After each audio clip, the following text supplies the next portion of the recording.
మీలాంటి వాళ్ళు so investors వెళ్ళి ఇన్వెస్ట్ చేస్తున్నారా? ఒక wise investor, lesser the margin, lesser the game, more profits. Risk factors and factors ఏంటి అసలు? హయ్యర్ ద ప్రైస్ బ్రాకెట్కి వెళ్ళొద్దు, ఎందుకంటే సో మరి 15,000 కోట్లు సరిపోతాయంటారా? రెండు తెలుగు రాష్ట్రాలకి రియల్ ఎస్టేట్లో ఎటువంటి డెవలప్మెంట్స్ చూడబోతున్నాం త్వరలో?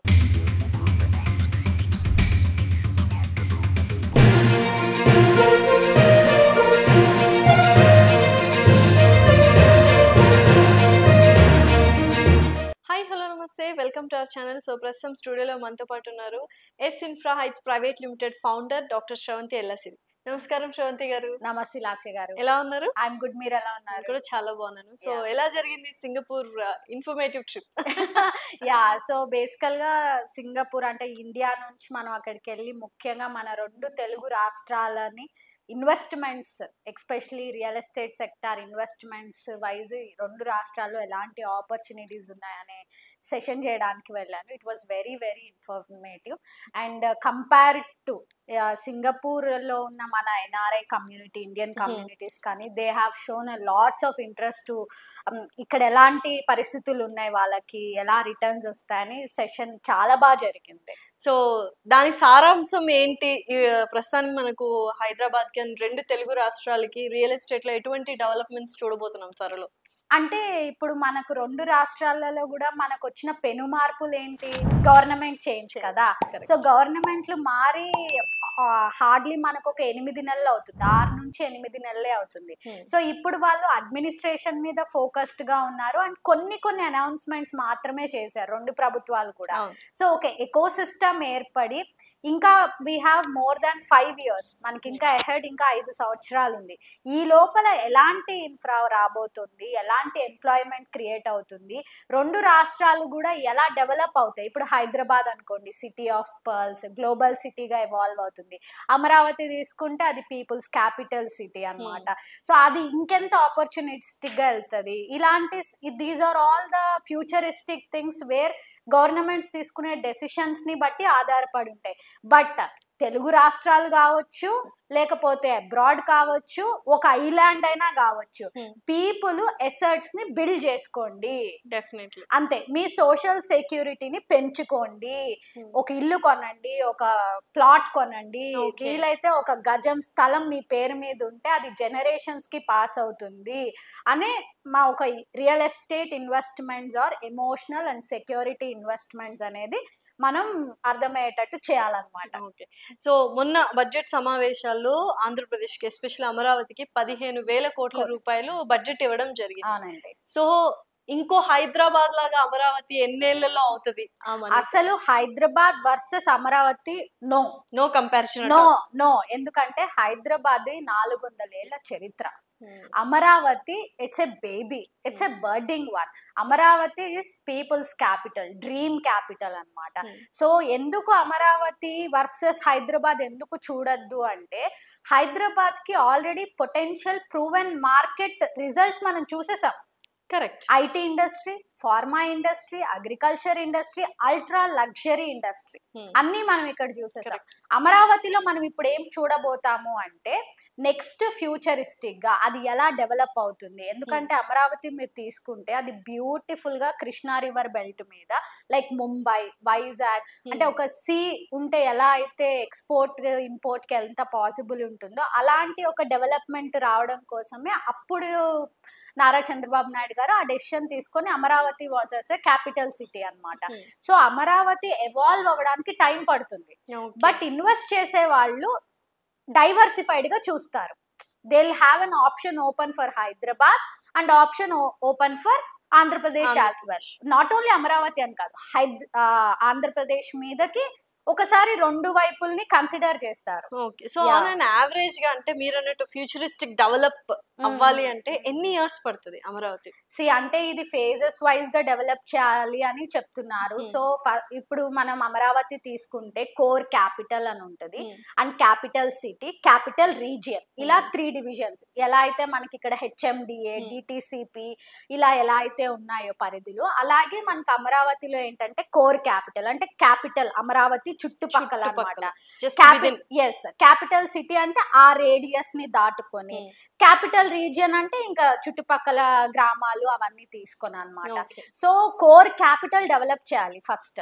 అంటే అక్కడ అడ్మినిస్ట్రేటివ్ బ్లాక్స్ కానీ, అంటే దేర్ ఆర్ 9 ప్లేసెస్, 9 థింగ్స్ గా, 9 జోన్స్ గా రాబోతున్నాయి. Tourism, health, attractions and economic sector, so many things అన్ని ఎవాల్వ్ అయ్యి ఒక సిటీని సృష్టించాలి. సో మరి 15,000 కోట్లు సరిపోతాయంటారా? నో, ఇది కేవలం గవర్నమెంట్ ఇచ్చే బడ్జెటే కాదండి. ఇంతకు ముందు కూడా మనకు ఇది అమరావతి క్యాపిటల్ అనుకున్నప్పుడు సో ఒక ఆర్గనైజేషన్ లాగా ఫామ్ అయ్యి, సో దాంట్లో ఏంటంటే people also can donate to that for the development. So అలా ఫండ్స్ ఆల్రెడీ పూల్ అయి ఉన్నాయి అండ్ ఇది ఒక అడిషనల్ ఫండ్ అవుతుంది. సో ఇప్పుడు నార్మల్ పీపుల్ అక్కడ ఇన్వెస్ట్ చేయడానికి కొంత సమయం పడుతుంది మీలాంటి వాళ్ళు. సో ఇన్వెస్టర్స్ వెళ్ళి ఇన్వెస్ట్ చేస్తున్నారా?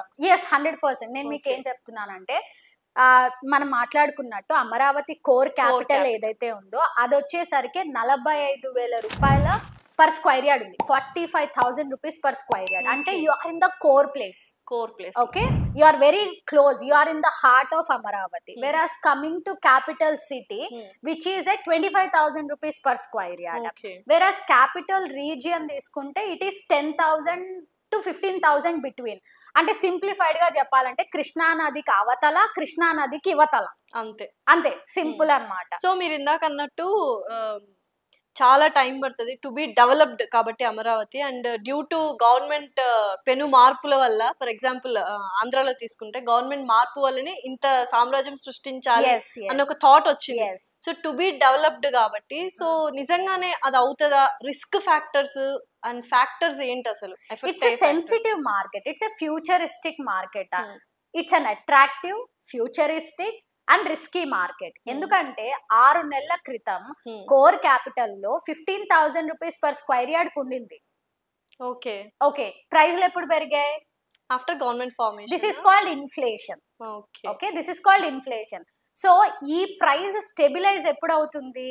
ఎంత టైం పడుతుంది? అవైలబిలిటీ పెరగాలి, సప్లై పెరగాలి, మోర్ ప్లేయర్స్ రావాలి, మోర్ గేమ్ పెరిగింది అనుకోండి, ఇంప్లిమెంటేషన్ స్టార్ట్ అయినప్పుడు. ఇంప్లిమెంటేషన్ స్టార్ట్ కాకపోయినా ప్రైజ్లు అయితే మనకు అఫోర్డబుల్ గా లేవుగా. Correct.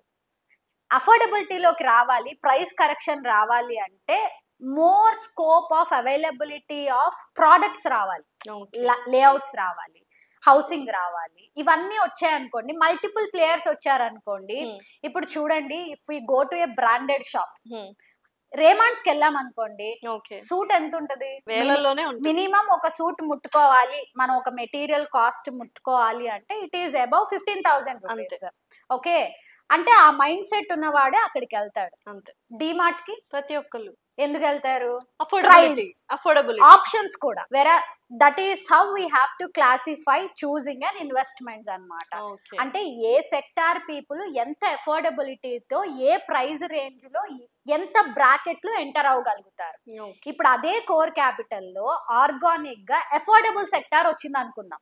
There is an organic player who has a land purchased at 15,000 rupees per square yard and he can have only a market buffer, అంతా కాస్టింగ్ అంతా వేసుకొని నాకు 4,000 ప్రాఫిట్ ఉంటే చాలు అని అనుకొని, if he lands his product at a price range of 20,000 rupees per square yard, okay, it's affordable kada.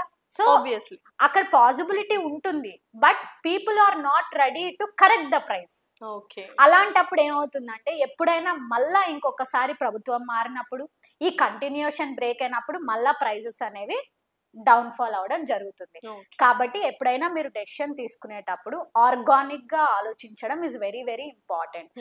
Land ఎక్కడైనా పెరుగుతుంది, కానీ మీరు ఎంత రేట్లో కొంటున్నారు? ఓకే ఓకే, ఎంత అంటే ఎవ్రీ 7 years కి పెరిగింది అనుకోండి, వెరీ గుడ్. తరాలు మారినా పెరగట్లేదు అనుకోండి, ఇట్స్ బ్యాడ్ కదా.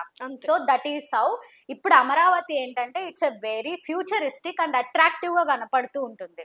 సో ఎమోషనల్ ఇన్వెస్ట్మెంట్ చేస్తారు మా ఆంధ్రాలో, మా government, what ever, people have lots of emotion towards that కదా. ఎందుకంటే ఓటింగ్ ప్యాటర్న్ చూసినా అలాగే జరిగింది కాబట్టి. సో అలా ఎమోషన్ తో ఆలోచిస్తారు. కానీ ఒక wise investor, lesser the margin, lesser the game, more profits. Okay, అప్పుడు ఆలోచించేటప్పుడు ఎవరు ఫస్ట్ వస్తారు? హైదరాబాద్ మార్కెట్ ఫస్ట్ వస్తుంది. ఓకే. మీరు ఇన్వెస్ట్ చేయండి, బట్ చూస్ ఎలా అంటే క్యాపిటల్ రీజియన్ లో చేయండి, కోర్ క్యాపిటల్లోకి వెళ్ళకుండా. లేదు మాకు అన్ని కోట్లు అక్కడ స్టక్ అయినా పర్వాలేదు, మేము ఉండాలి అని అనుకుంటే yes, it's a waiting period of more than 15 years. 15 years. Yes. I want that number actually. Yes. Figure కావాలి. Yes, 15 years 15 years వెయిట్ చేయాలి. సో ఆ టైంలో దాని తర్వాత 15 years తర్వాత గవర్నమెంట్ అగైన్ న్యూ థింగ్స్. ఈ గేమ్ అంతా 5 years కే కదండి, అంతే. మళ్ళీ 5 years తర్వాత we don't know, right? Yeah, Definitely. That is how. ఎందుకంటే Amaravati is a sensitive thing for everybody. And ఇప్పుడు గవర్నమెంట్ ని బేస్ చేసుకొని మీరు ర్యాపిడ్ ఇన్వెస్ట్మెంట్స్ చేయండి, కానీ అఫోర్డబుల్ సెక్టార్ లో చేయండి. ఓకే. ఎందుకంటే అక్కడ కాస్ట్ ఆఫ్ లివింగ్ కూడా తక్కువే కదా, తక్కువే స్కూల్స్ ఉంటుంది. కానీ ఇవన్నీ తక్కువే కదా. Definitely. బై 2 BHK, ఓ చిన్న ప్లాట్, ఫార్మింగ్ కమ్యూనిటీస్ చేయండి. హయ్యర్ ద ప్రైస్ కి వెళ్ళొద్దు అనేది మన ఇంటెన్షన్. Okay. మీరు ఇన్వెస్ట్మెంట్ చేయండి, హయ్యర్ ద ప్రైస్ బ్రాకెట్ కి వెళ్ళొద్దు, ఎందుకంటే ఇమీడియట్ గా లిక్విడేట్ చేయడం కష్టం అవుతుంది. సో ఇంకొకటి ఏంటంటే రియల్ ఎస్టేట్, భూదందాలు, భూ సెటిల్మెంట్లు నుంచి కార్పొరేట్ రియల్ ఎస్టేట్ గా ఎవాల్వ్ అయింది. సో ఎలా ఉంది అసలు ఈ ఎవాల్వ్మెంట్ అనేది? కరెక్ట్ గా ఉందా?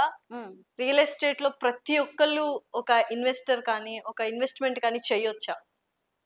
ఇన్వెస్ట్మెంట్ అందరూ చేయాలి, మీరు చేయాలి, నేను చేయాలి, ఎవ్రీబడి హ్యాస్ టు. ఎందుకంటే real estate investments are classified into different sectors like residential, commercial, land, ఇవన్నీ దీస్ ఆర్ ద సెగ్మెంట్స్ కదా.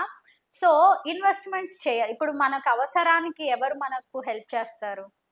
మన అసెట్స్. Assets, either gold. నా దగ్గర గోల్డ్ ఉంది అనుకో, ఏదైనా ప్రాబ్లం ఇమీడియట్ పెట్టేస్తాను. ఇప్పుడున్న టెక్నాలజీకి అయితే ఇంటికి వచ్చే కలెక్ట్ చేసుకుని వెళ్ళిపోతారు. The same way if you have a flat, loan వస్తుంది. If you have land, mortgage చేస్తారు. సో అసెట్స్ మనకు కాపాడుతాయి. కాబట్టి ఎలాంటి వ్యక్తులతో మీరు బిజినెస్ చేయాలి, ఎవరిని నమ్మి మీరు కొనాలి అనే దగ్గరే ఈ కార్పొరేట్ రియల్ ఎస్టేట్ సెక్టార్ అనేది వచ్చింది. ఇంతకు ముందు వైట్ చొక్కాలు వేసుకొని ఉంగరాలు పెట్టుకొని రియల్ ఎస్టేట్ చేసేవాళ్ళు, ఇప్పుడు కోట్లు వేసుకొని పెద్ద పెద్ద కార్లలో రియల్ ఎస్టేట్ చేస్తున్నారు. కానీ ఇక్కడ మ్యాటర్ ఏంటంటే ప్రోడక్ట్ కరెక్ట్ ఉందా లేదా, అంతే, జెన్యూన్ డాక్యుమెంటేషన్ కరెక్ట్ ఉందా లేదా, ఆ పర్సన్ కి నాలెడ్జ్ ఉందా లేదా, మీకు ఎలాంటి సర్వీస్ ఇస్తారు, మీ రీసేల్ వాల్యూ ఎలా ఉంటుంది, ఈ రోజు కొంటే రేపు పొద్దున మీ ఫోన్ ఎత్తుతాడా లేదా. Definitely this and all is very very important. Okay. అది white collar real estate or corporate real estate, service, resale, appreciation, proper documentation are very very important.